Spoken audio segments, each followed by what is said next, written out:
visit nsìn ẹ rí pé ìgbà tó dé China ní Kétu ẹ pé gbogbo nǹkan tó ń polówó 30 naira ni sorry 30,000 naira ẹ gbogbo nǹkan tó ń polówó kẹ́ deposit 30,000 naira tó bá jẹ́ pé fúnra rẹ̀ ló kówó naira 2 naira 3 naira jọ tó ní ṣọ́ọ̀bù tó máa sanwó ṣọ́ọ̀bù tó ní sales girl tó máa gbowó lóṣù tó lówó ṣọ́ọ̀bù tó máa tún san tó lówó ilé tó máa tún san. ẹ̀yin tèmi Lizzy Anjorin ti jáde ó tún ti jáde fún Fọlá Tinubu báyìí ó jáde wípé fake life ni ó ń live ní ìlú China ó sọ oríṣiríṣi ọ̀rọ̀ sí Fọlá Tinubu èyí tó jẹ́ ìyàwó Lateef tẹ́lẹ̀ rí.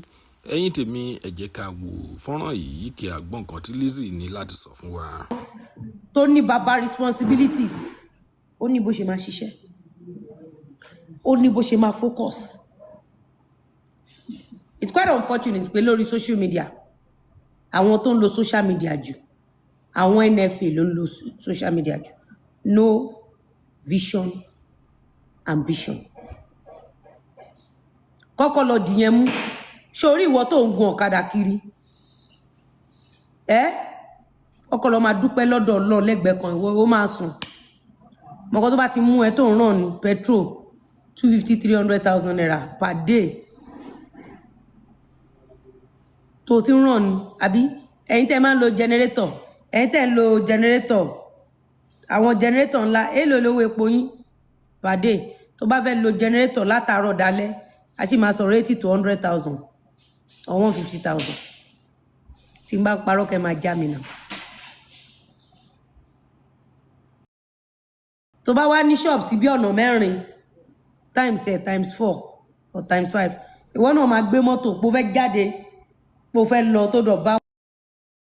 wà máa lo epo 80,000 per day 80,000 times 10 800,000 800,000 times 3 èló nìyẹn 2.4 million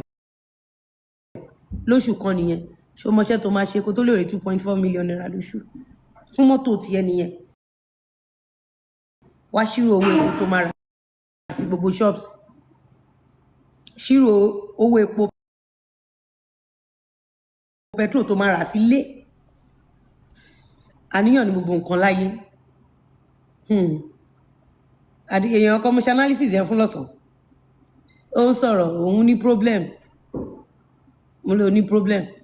èlò lè ná fún petrol per day òun ò náwó mọ́tò òun ò lówó petrol ọ̀tà òun bóun ṣe wà ẹ̀ mọ́tò tó máa ń wo òun máa ń gbé wúbà òun gbé ṣàkà gbẹ̀ kalẹ̀ commercial analysis ẹ̀fà rẹ̀ wá wálẹ̀